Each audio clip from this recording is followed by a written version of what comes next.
capital outlay, namely the mole project, which was projected to be completed this quarter.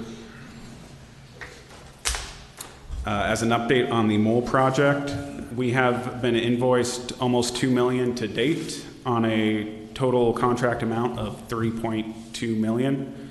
The project was $3 million grant funded, with $2.4 coming from the FTA, the Federal Transit Agency, and $600,000 coming from local match. Any amount above the $300,000 does not have a grant match, and it would be covered by the harbor fund balance. So if you do the math, completion of the project within the quarter would draw down the harbor's fund balance to near zero, assuming no changes in expenditures. And the general fund would be required to subsidize any operating costs not covered by revenues beginning in the month of July. So to demonstrate it visually, if you look on the left, this is our cash balance by fund, with the bottom being the general fund, the middle color, and I apologize for the color choices, being the harbor fund, and the green on top being the fund balance and other funds. As you can see, over the course of the 5 months on the screen, the middle color disappears as the harbor's fund balance is used. So then the next question is, what are the next steps? And the next steps have to be an immediate reduction of our operating expenditures, and including but not limited to furloughs to city staff, while obviously making sure that we are providing for essential services and public safety. We'll also be needing to make reductions to any non-essential maintenance and operating expenditures, and look to options as far as renegotiating contracts, considering the changes in service levels required of those contracts. Again, we cannot cut our way out of this situation, but what this will enable us to do is provide more time. And what that time allows us is to pursue additional financing mechanisms or revenue sources. The city does have business and tax interruption insurance coverage.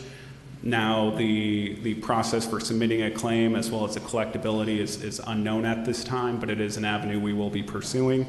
Interfund loans potentially would be another option to pursue, not as a solution, but as a way to provide additional time. And our greatest focus will be on state and federal assistance. As I said at the beginning, we are like businesses in this town. We are dependent on our visitor-driven revenues to continue to operate. And when you have visitorship drop to zero, you have revenues drop to zero, and we cannot function without revenue coming in. Excuse me, could you define the, interfund loans a little more? So again, we would need to do some additional research. There is money available in other funds. For example, the solid waste fund, but an enterprise fund cannot give money to another fund, okay. But there are opportunities potentially to loan money to those funds. That is not a solution in and of itself, right. But what it would do is provide us with additional time as we look to get state or federal assistance. All right, thank you. And that is the conclusion of my presentation. I'm sure there are going to be questions. I think the major assumption is it returns to normal in May and June. I think the biggest challenge is defining what normal looks like. But if we can get to a point where we have revenue coming in, the chart, if you will, that looks like this, we can stabilize it out. The big unknown is when will business resume, and at what level compared to historical averages. This is a sea change event for this town. But the sooner business resumes, the more time we will have to adapt to that change.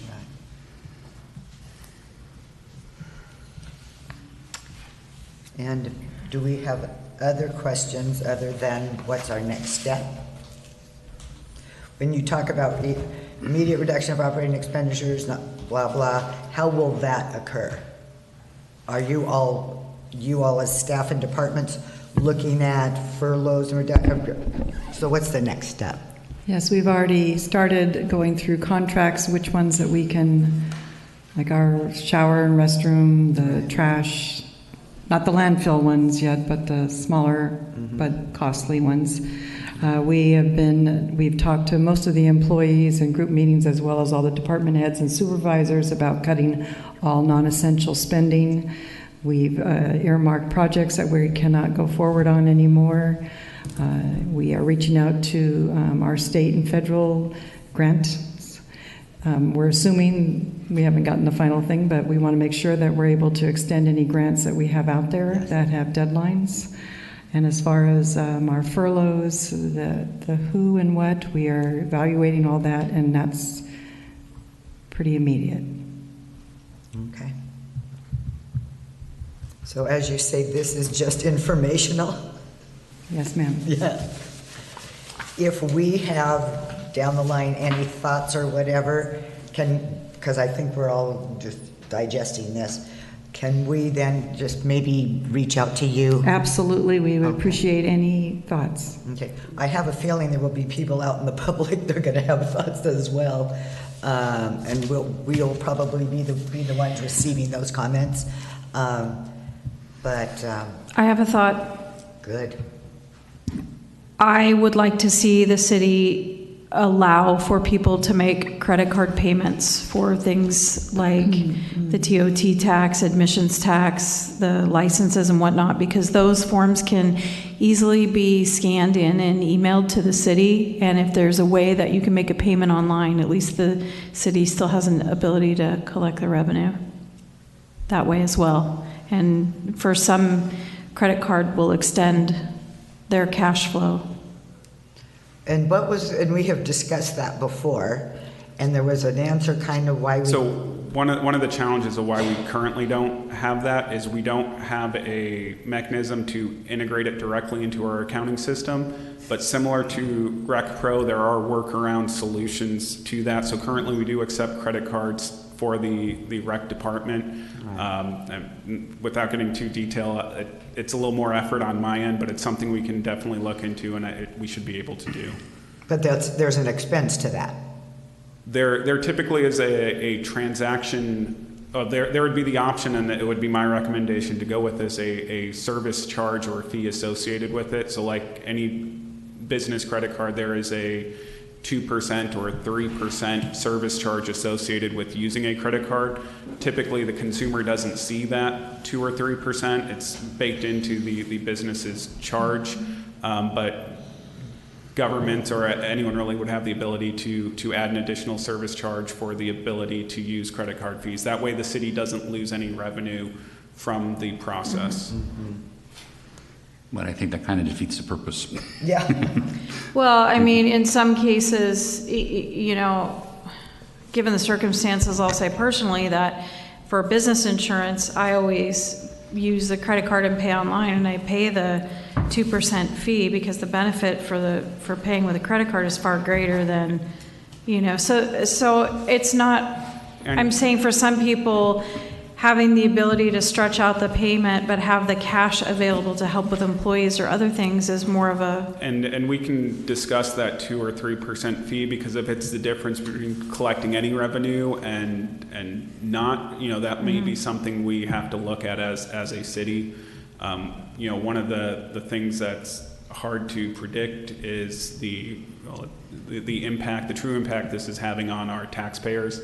And I'd just like to put out there, we are dependent on our taxpayers to faithfully report and submit taxes owed to the city, because that is how we are able to provide the services that people in this town rely on. And I'd like to thank the taxpayers for historically doing that and ask that they continue to do that.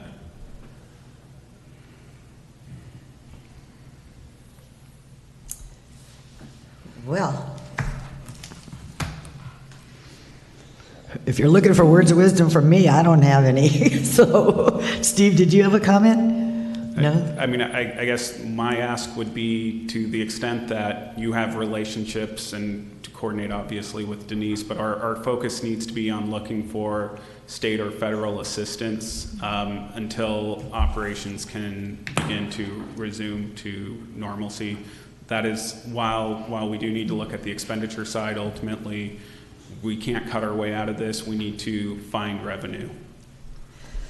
My husband was online yesterday and looking at all of the billionaires that are in the United States with billions and billions and billions of dollars. I don't know if those folks are going to get hit up, but hey, give us a couple mil. We won't say no. I know. I don't know how we reach out to those and find out if any of those people, those billionaires, are friends of Avalon, but I would also like to throw out there that, as unpopular as this will be to say, that I would like to see staff look at taking a reduction in pay before we furlough or lay people off.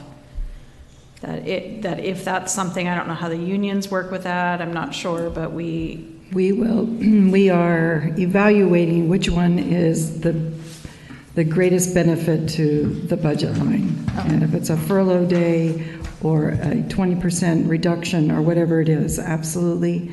But we do know that we have to do something. We can't be the only ones in town that have full-time jobs. Right. Exactly. And years ago, we did that with the city when I worked for the city. And at first, it was kind of a voluntary who's willing to. And there was a large percent of this, at least department heads at that time, that said no, they didn't want to do it. I personally took the reduction. Then the concern is, well, will they ever get it back?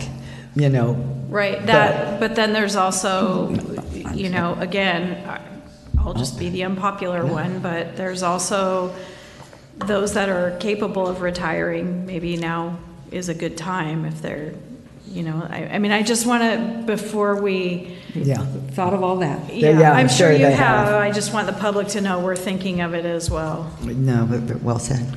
Okay. I wouldn't put a lot of faith in help from the state, because they're in the same boat we're in. They are, Ole, but we want to get our names in because our situation is a little more unique than most other even small coastal communities.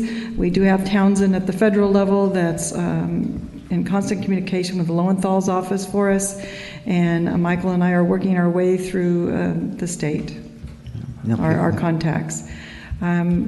If you don't have anything further on the finance, I'm going to have Michael come up. We've just been texted a message from LA County about being sheltering in place as of tonight. Go back and revise the numbers. On the message? Do you have something to read, right? Yeah.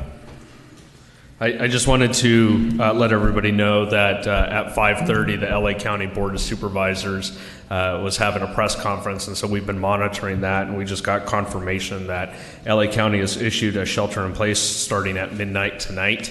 They are emphasizing that this is an order, not a request, so we are still trying to figure out everything. It's still going on. The press conference is still going on, so we will be grabbing that. We'll be working diligently to figure out what that actually entails, and then we will post that immediately on our website following the conclusion of that when they make it publicly available. So I just wanted to let everybody know that effective midnight there will be a shelter in place, and we'll get the details out, and we'll follow back up with some additional information beginning on tomorrow morning. So I know that this is definitely going to. I don't think this was unique, and I think everybody kind of saw this coming. It was more of a matter of when. I think we were kind of already on that path, and we've been essentially in a shelter in place, if you will, more on an informal basis rather than a formal basis with our visitor levels dropping. And so I don't necessarily see this affecting how